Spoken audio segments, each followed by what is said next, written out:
कभी कभी जिंदगी में एक पल, सिर्फ एक पल ऐसा आता है जो सब कुछ बदल कर रख देता है। आज की कहानी एक ऐसे ही पल की है।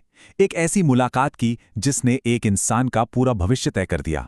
तो सवाल यह है कि जब कोई सपना बिखरने वाला हो, बिल्कुल खत्म होने की कगार पर हो, तो क्या इंसानियत का एक छोटा सा कदम उसे बचा सकता है? चलिए इस सवाल का जवाब एक सच्ची कहानी में ढूंढते हैं।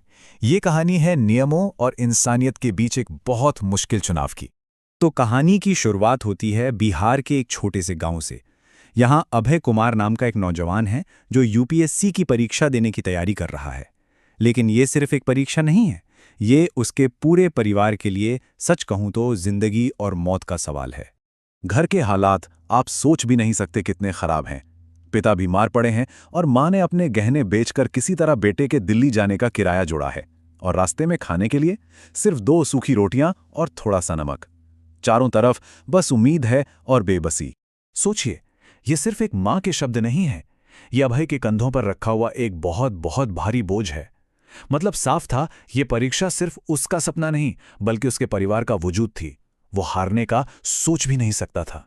तो बस अभय अब अपने सफर पर निकल पड़ता है। गांव वालों के तानों के बीच वो ट्रेन के खचाखच भरे जनरल डिब्बे में जैसे तैसे अपनी जगह बनाता है।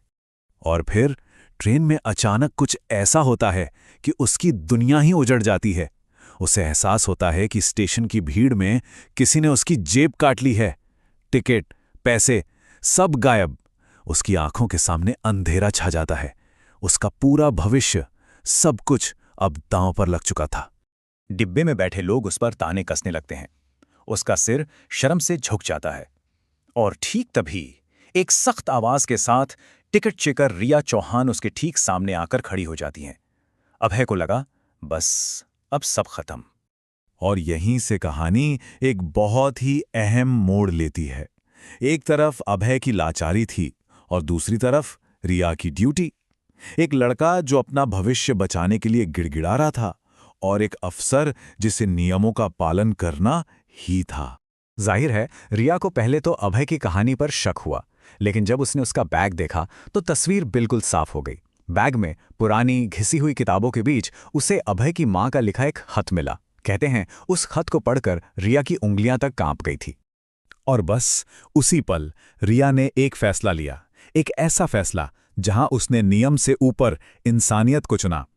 उसने पास खड़े स्टाफ को बुलाया और अपनी जेब से पैसे निकालकर अभय का दिल्ली तक का टिकट बनवा दिया। लेकिन रिया ने सिर्फ उसकी मदद नहीं की, उसने अभय के सामने एक शर्त भी रखी। अब ये सिर्फ एक मदद नहीं थी, ये एक साझा मिशन बन चुका था। और रिया की ये इंसानियत सिर्फ ट्रेन तक ही नहीं रुकी। जब अभय दिल्ली के इतने बड़े और अनजान शहर में पहुंचा तो रिया वहां भी उसके लिए एक सहारा बनकर खड़ी थी। रिया ने अभय के लिए वो सब कुछ किया जो शायद कोई अपना भी ना करता। लेकिन इसके पीछे एक गहरा दर्द भी छिपा था। रिया ने अपने पिता को सिर्फ इसलिए खो दिया था क्योंकि उसके परिवार के पास इलाज के पैसे नहीं थे। शायद वो अभय में अपनी ही अधूरी लड़ाई देख रही थी।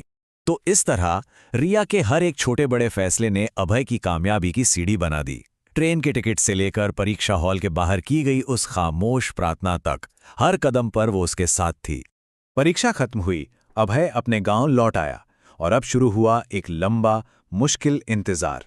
वो हर दिन डाकिया का रास्ता देखता और फिर एक दिन आखिरकार यूपीएससी से वो बड़ा सा लिफाफा आ ही गया। जी हां, अभय ने परीक्षा पास कर ली थी। वो आईएएस अफसर बन गया था। लेकिन जश्न मनाने से पहले उसका सबसे पहला काम था उस महिला को ढूंढना जिसने उसे उस दिन गिरने नहीं दिया था। जरा उनकी पहली मुलाकात याद कीजिए। ट्रेन में एक सख्त टिकट चेकर और एक डरा सहमा बिना टिकट का लड़का। और अब देखिए, स्टेशन पर वही 2 लोग फिर से आमने सामने हैं। लेकिन इस बार अभय की आंखों में डर नहीं बल्कि एक आत्मविश्वास और ढेर सारा आभार है। उसने अपना वादा पूरा कर दिया था। रिया को शायद लगा होगा कि अब उनकी दुनियाएं बिल्कुल अलग हो चुकी हैं, लेकिन अभय के लिए उसका सबसे ऊंचा पद, उसकी सबसे बड़ी पोस्ट हमेशा वो इंसान रहेगा जिसने उसे गिरने नहीं दिया।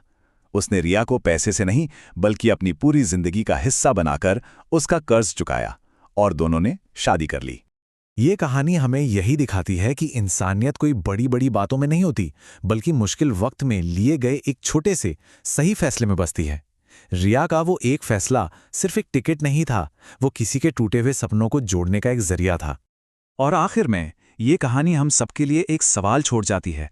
अगर हम उस जगह पर होते तो क्या चुनते, नियम या इंसानियत? सही फैसला आखिर होता क्या?